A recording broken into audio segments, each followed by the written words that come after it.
அனைவருக்கும் வணக்கம். இது உங்கள் ரைட்டர் சீலனின் யூடியூப் பக்கம். நாம் கேட்டுக்கொண்டிருப்பது பரகேசரி ஆதித்த கரிகாலன், பாகம் 1, உத்தமசீலியார் காண்டம், அத்தியாயம் 51, ராஜாதித்தரின் வியூகம். சகயாத்ரி காற்றோடு கலந்த வல்லபனின் உயிரைப் போலவே சில நாட்களும் சுவடின்றி காணாமல் போயிருந்தன. காலச்சக்கரம் தன் இரும்பு பற்களால் சத்தமின்றி சுழன்று கொண்டிருந்தது. தெற்கே அரசியல் களம் புதிய வடிவம் பெற்றிருந்தது. வீரகேரளன் வீரபாண்டியன் ஈழ நாட்டுக்கும், அவன் மகன் வீரநாராயணன் காந்தலூர் சாலைக்கும், சுந்தரகேரளனோடு செண்பகமித்ராவும் தென்கொங்கு நாட்டுக்கும் தத்தம் இரகசிய திட்டங்களோடு திரும்பியிருந்தனர். வைப்பாற்றின் தோல்வியை வைகையின் வெற்றியால் துடைத்தெறிந்த உத்தமசீலியின் திடீர் எழுச்சி வடக்கே மானியகேடத்தின் சிம்மாசனத்தில் வீற்றிருந்த ராஷ்டிரகூட பேரரசன் 3ஆம் கிருஷ்ணனை நிம்மதி இழக்கச் செய்திருந்தது. அவனது சாம்ராஜ்யத்தின் விரிவுக்கு தெற்கே பெரும் முட்டுக்கட்டையாக இருந்தது சோழ தேசம். இந்த சிறு சிறு வெற்றிகளால் சோழ சகோதரர்களின் ராஜாதித்தர், கண்டராதித்தர், அரிஞ்சயர், உத்தமசீலி ஒற்றுமையும் படை வலிமையும் மனவலிமையும் அதிகரிப்பதை அவன் துளியும் ரசிக்கவில்லை. உடனேயே ஒரு பெரும் போர் நடத்தி ஒட்டுமொத்த தென்னகத்தையும் தன் குடையின் கீழ் கொண்டு வந்து இராமேஸ்வரம் வரை தன் வெற்றிக் கொடியை நாட்டி வெற்றித்தூண் எழுப்ப வேண்டுமென்கிற அவன் நீண்ட நாள் கனவை தூசி தட்ட ஆரம்பித்திருந்தான். 4 ஆண்டுகளாக அங்குலமங்குலமாக தன் பெரும் படையை தெற்கு நோக்கி நகர்த்த ஆரம்பித்தவன் கடந்த 4 மாதத்தில் தன் மொத்த படையில் 4/3 பங்கு படையை சோநாட்டின் வடவெல்லையில் கொண்டு வந்து குவித்திருந்தான்.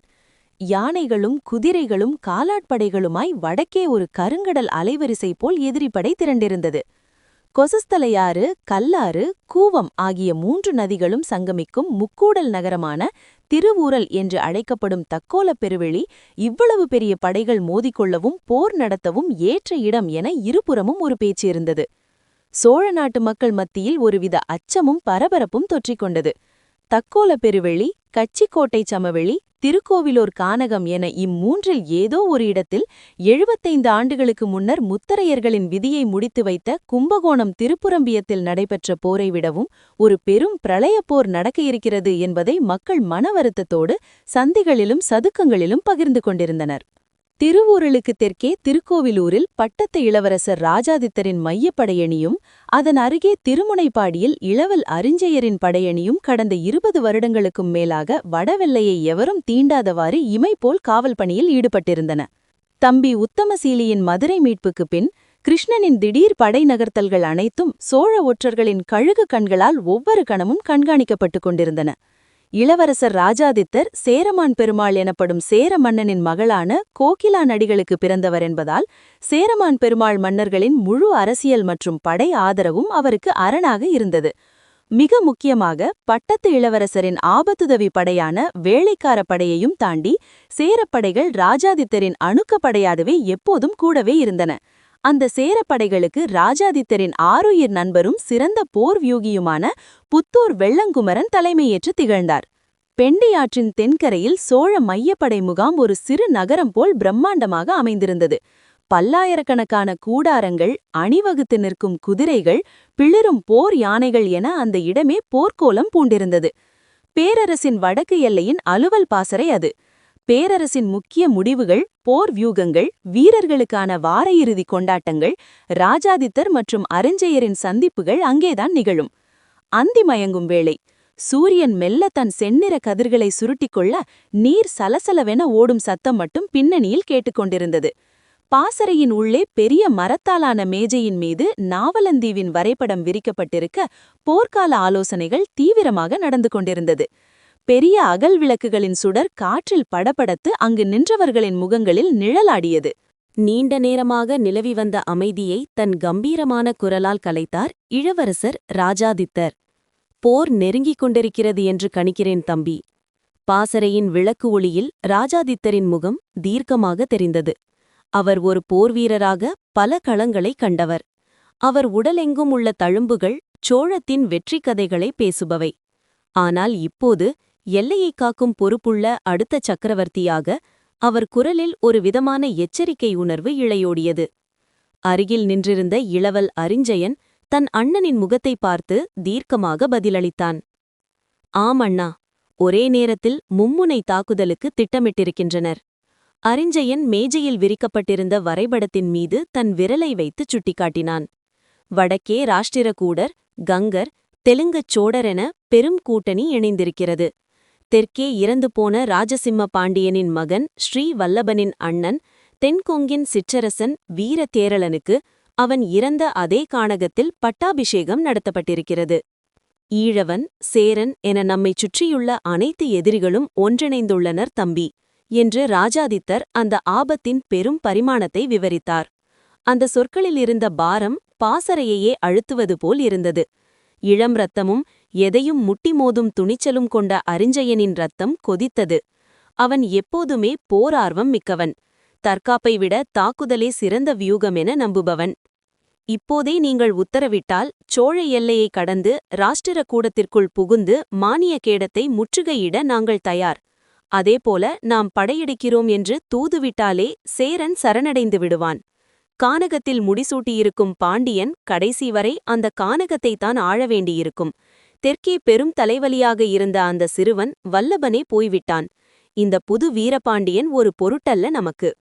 ராஜதந்திரியும் பொறுமையின் வடிவமுமான ராஜாதித்தர் தம்பியின் அதீத தன்னம்பிக்கையைக் கண்டு மெலிதாக புன்னகைத்தார். அண்ணனின் புன்னகை தந்த தைரியத்தில் அரிஞ்சயன் மேலும் தொடர்ந்தான். ஈழ அரசன் மகிந்தனுக்கு பாடம் புகட்ட வேண்டுமா? ஆணையிடுங்கள். என் மகன் சுந்தரனின் படை தனுக்கோடியில்தான் இருக்கிறது. 10 நாட்களில் மகிந்தனை உங்கள் காலடியில் போட்டுவிடுவான் சுந்தரன். ஆனால் நீங்கள் எதற்கும் சரியென்று ஒத்துக்கொள்ள மாட்டீர்கள். ராஜாதித்தர் எந்த சலனமுமின்றி புன்னகை மாறாமல் தன் இருக்கையில் அமர்ந்திருந்தார். அவர் கண்கள் வரைபடத்தையே உற்றுநோக்கிக் கொண்டிருந்தன. அரிஞ்சயன் சற்று ஆசுவாசப்படுத்திக் கொண்டு தன் நீண்ட கால ஆதங்கத்தை வார்த்தைகளாக்கி தொடர்ந்தான். எல்லை தாண்டி போரிடக்கூடாது, நாமாக போரழைப்பு விடக்கூடாது என ஒவ்வொரு முறையும் அறம் சார்ந்து இயங்குவதுதான் நம் பிரச்சனையே அண்ணா.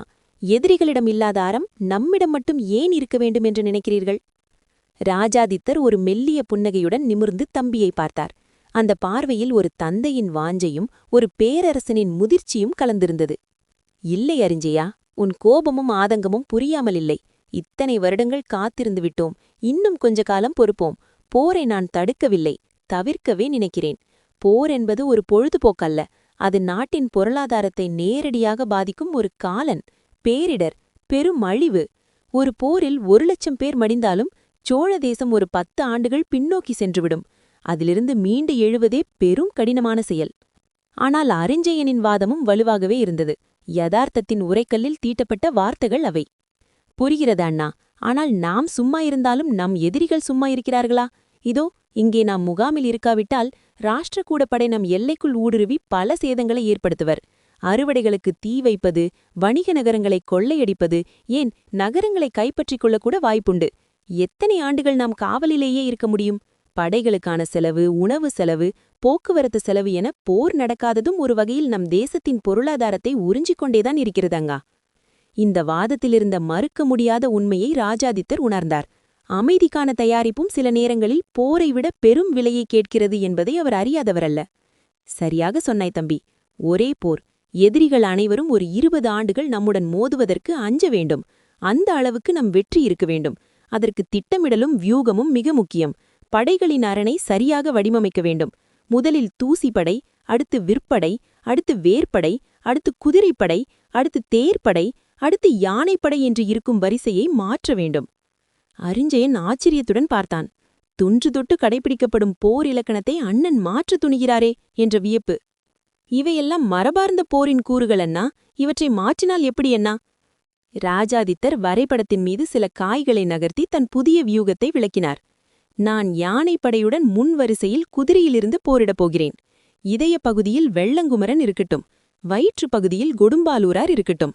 நீ வால் பகுதியில் இரு. அரிஞ்சயன் அந்த வியூகத்தை மனக்கண்ணில் பார்த்தான். படைகளின் அணிவகுப்பு ஒரு பிரம்மாண்டமான உயிரினம் போல் அவன் கண்களுக்கு தெரிந்தது. மச்ச வியூகம் போல் தெரிகிறந்தண்ணா. ஆம் தம்பி, நீலக்கடலில் துள்ளும் சுறாமீனென நாம் நிலக்கடலில் துள்ள வேண்டும் என்றார் ராஜாதித்தர் பெரும் உற்சாகமாக.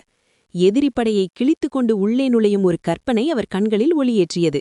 ஆனால் ஒரு போர் வீரனாக அந்த வியூகத்தின் நுட்பத்தை ரசித்தாலும் ஒரு தம்பியாக அரிஞ்சயனுக்கு அண்ணனின் பாதுகாப்பு குறித்த கவலை மேலோங்கியது. எந்த வியூகமாயினும் படைகளின் தலைவர் இதயப் பகுதியில் இருப்பதுதானே அண்ணா மரபு. நான் முன்பகுதியில் இருக்கிறேன். நீங்கள் சோழ எதிர்காலம் இதய பகுதியிலிருந்து படைகளை இயக்கினால் போதும். அருகிலிருந்த சேர தளபதி வெள்ளங்குமரனும் அதைக் கேட்டு பதறிப்போய் ஆமோதித்தார். ஆமிளவரசே, அரிஞ்சயர் சொல்வதே சரி. ஆனால் ராஜாதித்தர் அதை உறுதியாக மறுத்தார்.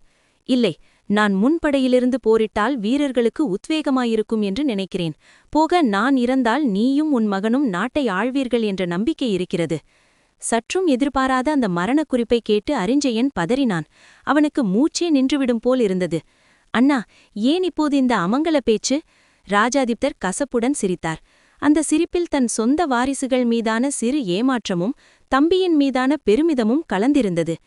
ஆம் அரிஞ்சயா, எனக்கென்ன ஆண் பிள்ளையாயிருக்கிறான் ஆழ்வதற்கு?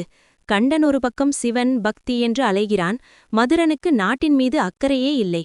ஆனால் நீயும் உன் மகனும் சோழம் என்று சொன்னாலே நாங்கள் உள்ளோம் என்று முதலாளாய் முன்னே வருகிறீர்கள். அதனால்தான் அப்படி சொன்னேன். தந்தைக்குப் பின் மிக நீண்ட காலம் இத்தேசத்தை நீங்கள் ஆள்வீர்கள் என்ற நம்பிக்கை எனக்கு நிறைய இருக்கிறதண்ணா. இப்படியெல்லாம் பேசாதீர்கள் என்றான் அரிஞ்சயன் கண் கலங்கிய நெகிழ்ச்சியுடன்.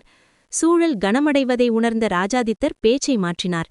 சரி சரி, என் புராணம் போதும், என்னை விடு. நான் என் உயிரை கொடுத்தேனும் சோழத்தை உயர்த்துவேன். ஒருவேளை நான் வீழ்ந்தால் நீங்கள் உள்ளம் தளர்ந்துவிடக்கூடாது என்றார் ராஜாதித்தர் தீர்க்கமான குரலில். சோழ எதிர்காலம் இப்படியெல்லாம் பேசக்கூடாதண்ணா என்று தம்பி மீண்டும் தடுக்க, ராஜாதித்தர் அதை சட்டை செய்யாமல் உரக்க சிரித்தார். வியூகத்தின் ஆபத்தை மீண்டும் விளக்க முற்பட்டான் அரிஞ்சயன். அண்ணா, நீங்கள் முன்பகுதியில் இருந்தாலும் எதிரிகள் முன்னே வரமாட்டார்கள். அவர்கள் இடையப்பகுதியிலிருந்து பாதுகாப்பாய் தற்காத்துக் கொள்வார்கள் என தந்திரங்களைச் சுட்டிக்காட்டினான். ராஜாதித்தரின் கண்கள் வேட்டைக்குத் தயாராகும் வேங்கையைப் போல் மின்னின. கிருஷ்ணனையும் பூதுகனையும் வீழ்த்திவிட்டால் அவர்கள் படை சிதறிவிடும் தம்பி. அதையேதான் அண்ணா அவர்களும் யோசிப்பார்கள். உங்களையும் என்னையும் தான் குறிவைப்பார்கள். கிருஷ்ணனை விட அவன் மைத்துனன் கங்கமன்னன் பூதுகனுக்கு உங்கள் மேல் ஒரு கண் எப்போதும் இருக்கிறது. உங்களை போர்க்களத்தில் வீழ்த்திவிட்டு காளகஸ்தியில் முடிமளித்துக் கொள்வதாக வேண்டுதல் செய்திருக்கிறானாம். சிரிப்பாய் வருகிறது. நாவலந்தீவில் உங்கள் வாழ்வீச்சுக்கு இணையான வேகம் கொண்டவர் யாரும் இல்லை என அப்பொடியனுக்கு அவனின் ஒற்றற்படை சொல்லவில்லை போலும் என்று ஏளனமாக சொன்னான் அரிஞ்சயன். ராஜாதித்தர் நிதானமாக அனுபவம் கனிந்த குரலில் சொன்னார். யுத்தக்களத்தில் எத்தனுக்கும் எத்தன் இருப்பான் தம்பி. அரிஞ்சயன் மீண்டும் மீண்டும் அண்ணனை பாதுகாப்பான இதயப்பகுதிக்கு மாற்ற வற்புறுத்தினான். ஆனால் ராஜாதித்தர் மலை போல் உறுதியாக இருந்தார். இல்லை தம்பி, நான் முன்படையில் இருப்பதாக முடிவு செய்துவிட்டேன். போரை விரைவாக முடிக்காவிட்டால் கொற்றலையாற்றில் தண்ணீர் ஓடாது, இரத்தம்தான் ஓடும். இதுவரை பாரதம் பார்க்காத பெரும் போராய் முடிந்துவிடும் அபாயம் இருக்கிறது. மோதப்போவது சில 100 பேரோ சில 1000 பேரோ இல்லை, ஏறத்தாழ 1,00,000 பேர் மோதப்போகிறோம். எவ்வளவு விரைவாக போரை முடிக்கிறோமோ அவ்வளவு உயிரிழப்புகள் குறையும். அவ்வாறு கூறியபடி அந்த விவாதத்தை முடித்து வைக்கும் விதமாக அவர் இருக்கையிலிருந்து எழுந்து பாசறைக்கு வெளியே இருந்த குளக்கரைக்கு சென்றார். இரவு நேர குளத்துக்காற்றில் ஒருவித மயான அமைதி குடிகொண்டிருந்தது. அண்ணனின் முடிவை மாற்றவே முடியாது என்று தெரிந்ததும் அரிஞ்சயன் வெள்ளங்குமரன் உள்ளிட்ட மற்ற தளபதிகளுடன் ஆலோசித்துவிட்டு அண்ணன் முன்னால் ஒரு இறுதியான நிபந்தனையோடு போய் நின்றான். நிலவொளியில் குளத்து மீன்களுக்கு உணவை தூவுவதை நிறுத்திய ராஜாதித்தர் தன் அருகில் வந்து நின்ற அரிஞ்சயனை ஏறிட்டார். அப்படியானால் என் ஒரு கோரிக்கையை ஏற்கத்தான் வேண்டும் அண்ணா. முன்படையை தவிர்க்கும் கோரிக்கையைத் தவிர வேறு எக்கோரிக்கையையும் கேள் என்றார் ராஜாதித்தர் முன்கூட்டியே தடுத்து. முன்படையில் தாங்கள் இருக்கும்போது கட்டளைகள் மட்டும் வழங்க வேண்டும், போரிடக்கூடாது என்றான் அரிஞ்சயன் மிகவும் தீர்க்கமாக. வாளை சுழற்றாமல் குதிரையில் ஏறி எதிரிகளோடு நேரடி சமர் செய்யாமல் விலகி இருக்க வேண்டும் என்பதே தம்பியின் வேண்டுதல். ராஜாதித்தர் வாய்விட்டு சிரித்தார். என்ன விளையாடுகிறாயா? முன்படையில் போரிடாமல் அரணுக்குள் நின்று வேடிக்கை பார்த்தால் படைகளின் வேகம் தடைப்பனாதா? போக நான் யானை மேலிருந்து களத்தை வேடிக்கை பார்க்க வயதானவனா, குறைபாடு உடையவனா? இப்போதுதான் என் வாழ்வீச்சின் வேகத்தை புகழ்ந்துரைத்தாய். யானை மேல் நின்று வெறும் காற்றில் வாயை மட்டும் சுழற்றினால் நன்றாகவா இருக்கும்? குளக்கரையில் நின்ற தளபதிகள் அனைவரும் இளவரசர்களின் இந்த பாச போராட்டத்தைக் கண்டு மௌனமாக நிற்க ராஜாதித்தர் கூட்டத்தை பார்த்து கேட்டார். வீரத்தின் உச்ச வயது எது தெரியுமா அரிஞ்சயா? என்ன என அரிஞ்சயன் சற்று புரியாமல் கேட்க அவர் தன் நீண்ட போர் அனுபவத்தின் சாரத்தை விளக்கினார். 15 வயதிலிருந்து 30 வயது வரை உடல் வேகம் மட்டும்தான் இருக்கும், மனம் வேறு சிந்திக்கும். 30 வயதிலிருந்து 50 வயது வரை உடல் வேகம் குறைந்து மனவேகம் கூடும். 50 வயதுக்குப் பின்தான் உடலும் உள்ளமும் ஒரே அலைவரிசையில் இயங்கும். நான் இன்னும் 50களில்தான் இருக்கிறேன் தம்பி, கிழவனாகிவிடவில்லை. தம்பியின் அன்பும் தளபதிகளின் மன்றாட்டும் ஒருபுறம், தன் வீரமும் நாட்டை பெரும் அழிவிலிருந்து காக்கத் துடிக்கும் பொறுப்புணர்வும் மறுபுறம். கடைசியில் தம்பியின் மன அமைதிக்காகவும் அனைவரின் பிடிவாதத்திற்காகவாவது சமரசம் செய்து கொண்டு அவர் களத்தில் குதிரையில் இறங்கி வாழ் சுழற்றுவதை தவிர்த்து உயரமான யானை மேல் அமர்ந்து பாதுகாப்பாக களத்தை வழிநடத்த ஒப்புக்கொண்டார். அந்த இரவில் பெண்ணையாற்று நீர் தக்கோலம் நோக்கி ஓடிக்கொண்டிருக்க சோழத்தின் மாபெரும் தியாகம் ஒன்றுக்கான களம் அங்கே மௌனமாக தயாராகிக் கொண்டிருந்தது. தொடரும்.